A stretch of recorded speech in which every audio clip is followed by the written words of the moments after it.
ہم مسلمانوں کو بہادر شخصیات کا مطالعہ کرنا چاہیے تاکہ تھوڑی بہادری ہمارے اندر پیدا ہو۔ آج کے ہم جو مسلمان ہیں بہت بزدل اور کمزور ہو گئے ہیں۔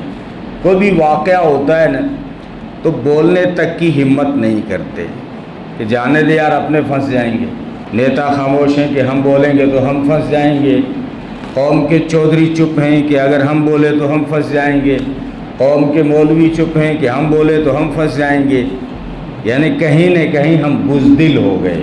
ہمارے آقا محمد عربی صلی اللہ علیہ وسلم بہادر تھے۔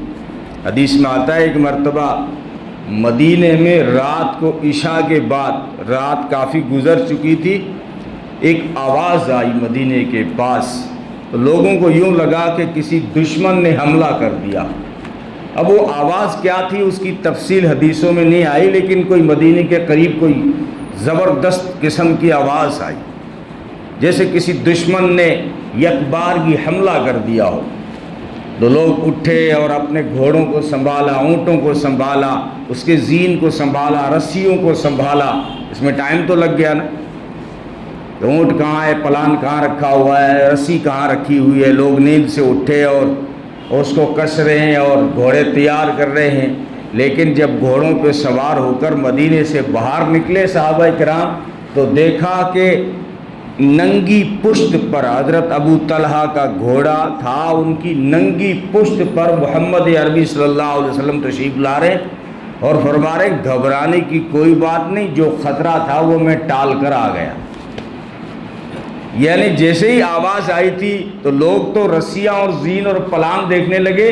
محمد عربی صلی اللہ علیہ وسلم نے دیکھا سامنے جو گھوڑا تھا، قریب جو گھوڑا تھا، اس کی ننگی پیٹھ پہ سوار ہوئے اور چل پڑے اکیلے۔ اب یہ رات کو آواز آئی تھی، نہ جانے وہاں کتنی تعداد ہو سکتی ہے، وہاں کوئی کتنے دشمن ہو سکتے ہیں، کتنے بہادر ہیں۔ حنین کے اندر مکہ فتح ہونے کے بعد طائف کی طرف غزوہ ہوا حنین، مسلمان جا رہے ہیں طائف کی طرف اور دشمن پہلے سے دونوں طرف پہاڑوں میں چھپا بیٹھا تھا۔ جیسے ہی مسلمان دونوں پہاڑوں کے بیچ میں پہنچا ہے تو دونوں طرف سے جو ہے تیروں کی بارش شروع ہو گئی، تو کسی کے ہتھیار چھوٹ گئے، کوئی ادھر بھاگا، بھگدڑ مچ گئی۔ اس وقت محمد عربی صلی اللہ علیہ وسلم کھڑے تھے اور ڈٹ کر، یہ جو میں نے خطبے میں حدیث پڑھی اس موقع کی ہے، فرما رہے تھے انا النبی لا کذب انا ابن عبد المطلب، میں بھاگنے والوں میں نبی ہوں، کوئی جھوٹا نہیں ہوں، میں عبد المطلب کا بیٹا ہوں۔ حالانکہ عبد المطلب کے پوتے ہیں، لیکن کیا کہا، انا ابن عبد المطلب، میں مطلب کا بیٹا ہوں۔ عبد المطلب بہادر تھے، اس لیے اس بہادری کی طرف نسبت کی۔ بہرحال اس وقت نازک حالات ہیں، ایک تو اللہ کی طرف متوجہ ہونے کی ضرورت ہے، مساجد کو آباد کرنے کی ضرورت ہے، نمازی بنو، اللہ سے اپنا تعلق بناؤ۔ ہم کیا کرتے ہیں، مفاد پرست ہیں، جب کوئی موقع آ جائے تو کہتے ہیں اللہ یوں کر دے، اللہ یوں کر دے۔ تو اللہ کو ہم نے اپنا نوکر سمجھ رکھا ہے کیا؟ ہم نے اللہ کے لیے کیا کیا؟ سجدے نہیں کر سکتے، نمازیں نہیں پڑھ سکتے، اللہ سے کوئی تعلق نہیں، سنت سے کوئی تعلق نہیں۔ تو پہلی فرصت میں تو ہم جو ہے یہ وقت کی گھنٹی جو ہمیں یہ بتا رہی ہے کہ کب اللہ سے تعلق بناؤ گے، کب لو لگاؤ گے۔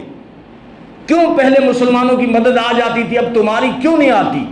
اس نے قرآن کریم میں کہا تھا وَأَنْتُمُ الْأَعْلَوْنَ، تم سر بلند رہو گے، ان کنتم مومنین، اگر سچے مومن رہو گے تو پہلی شرط تو یہ چھوٹ گئی کہ ہم سچے مومن نہیں رہے۔ لیکن دوسرے جو حالات ہیں اس میں بزدلی کے بجائے بہادری کا راستہ اپناؤ۔ اگر خاموش رہو گے تو کل بلڈوزر تمہارے گھر تک پہنچے گا۔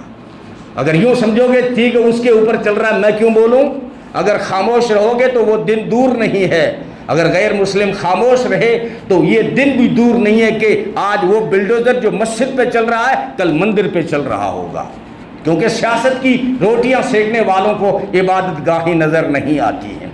مسلمانوں کو اس وقت بہادری سے اس ملک میں سر اٹھا کر جینے کی ضرورت ہے، اور اگر مسجدیں ہی ہماری سلامت نہ رہیں تو پھر زندگی کو سلامت رکھ کے کیا کریں گے؟ اس کے بدلے میں پھر کیا کوئی پاپڑ لیں گے؟ جب ہماری مسجدیں ہی سلامت نہ رہیں، جب ہمارے شعار ہی سلامت نہیں رہیں تو یہ زندگی کیا ہے؟ یہ صرف گاندھی کا فوٹو دیکھنے کے لیے اللہ نے نہیں دی ہے۔